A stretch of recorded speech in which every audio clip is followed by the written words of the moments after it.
Kali ini kita akan melakukan percobaan pemurnian zat padat dengan pendekatan praktikum berskala mikro.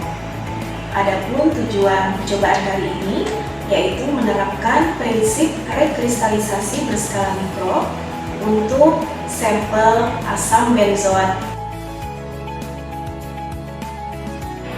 Ya, adapun alat dan bahan yang akan kita gunakan pada percobaan rekristalisasi berskala mikro pada kesempatan kali ini: wadah penangas kaca, tabung reaksi, pipet tetes kecil, labu Erlenmeyer 10 ml, batang pengaduk, corong, gelas kimia 10 ml, timbangan digital, botol vial, mikroskop, plat kaca, hot plate, penjepit kayu, kertas saring. Dan bahan yang digunakan adalah asam benzoat kotor.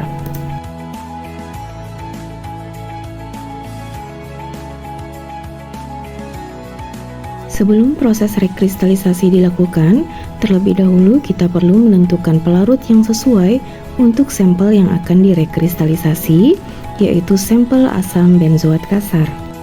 Padatan asam benzoat yang telah dihaluskan dimasukkan secukupnya ke dalam 2 tabung reaksi. Beberapa alternatif pelarut yang digunakan dalam penentuan jenis pelarut untuk asam benzoat yaitu Aquades dan etanol. 2 tabung reaksi berisi padatan asam benzoat masing-masing diisi dengan pelarut air dan pelarut etanol. Tabung reaksi pertama ditetesi dengan Aquades dan tabung reaksi kedua ditetesi dengan etanol. Tabung reaksi yang sudah ditetesi pelarut kemudian digoyang-goyang dan diamati apakah sampel larut dalam suhu kamar. Tabung berisi sampel yang tidak larut kemudian dipanaskan sambil digoyang tabungnya dan dicatat bila mana sampel larut dalam pelarut panas. Larutan dibiarkan dingin dan diamati pembentukan kristalnya. Tahap penentuan pelarut yang sesuai sudah selesai dan didapatkan hasil terbaik sebagai pelarut untuk rekristalisasi asam benzoat adalah pelarut air. Syarat pelarut yang terbaik untuk proses rekristalisasi adalah tidak melarutkan dengan sempurna senyawa sampel uji pada suhu kamar, tetapi sangat melarutkannya pada suhu yang lebih tinggi.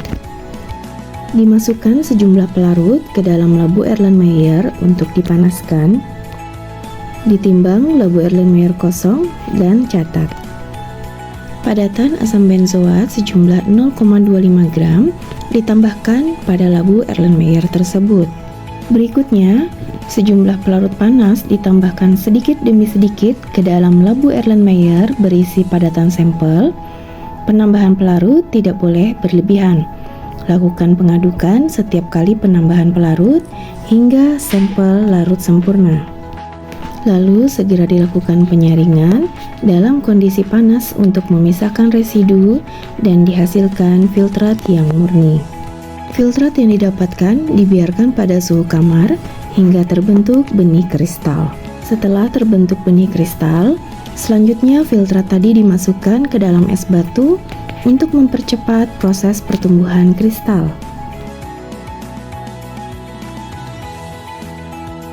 Kertas saring ditimbang terlebih dahulu sebelum digunakan untuk menyaring kristal hasil rekristalisasi yang terbentuk.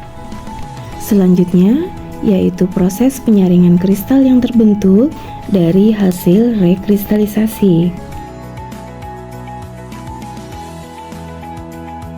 Ya, tahapan berikutnya yaitu pengamatan hasil rekristalisasi.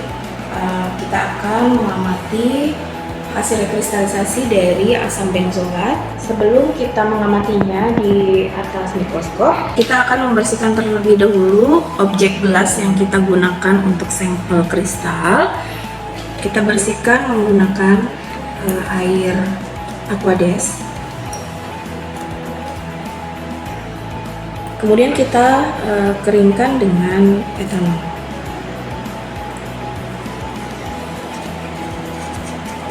Ya, berikutnya kita akan memasukkan sampel kristal hasil rekristalisasi dari asam benzoat, diletakkan di atas objek gelas. Kemudian kita akan tetesi menggunakan pelarut etanol.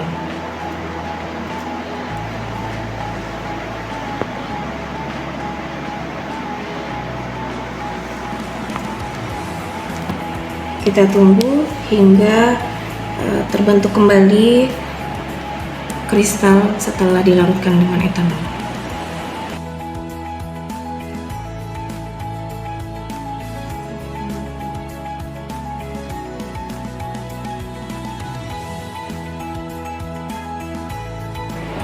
Pelarut mengering, kita akan letakkan objek gelas di atas meja kerja dan direkatkan pada penjepit kacanya.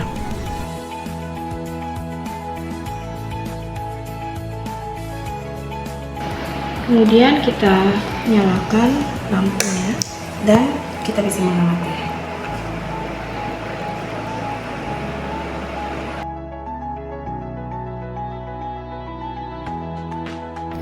Berikutnya, kita akan menentukan titik leleh kristal hasil rekristalisasi.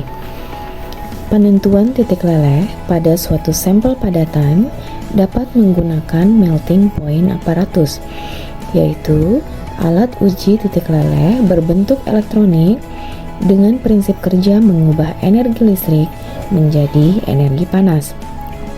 Namun, secara sederhana, penentuan titik leleh dapat dilakukan dengan memanfaatkan alat dan bahan yang ada di sekitar, yaitu dengan menggunakan penangas minyak kelapa ataupun minyak jenuh yang dipanaskan di atas hot plate.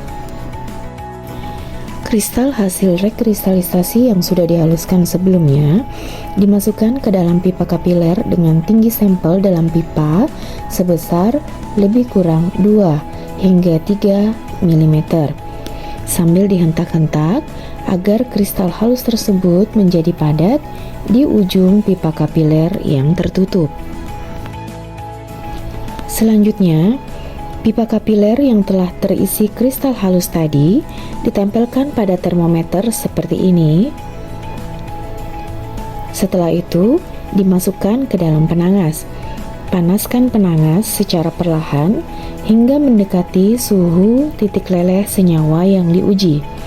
Lalu, suhu diatur dengan kenaikan berkisar 1 hingga 2 derajat Celcius. Sambil terus diamati dan segera catat suhu sampel pada mulai meleleh pertama kali dan saat sampel meleleh seluruhnya.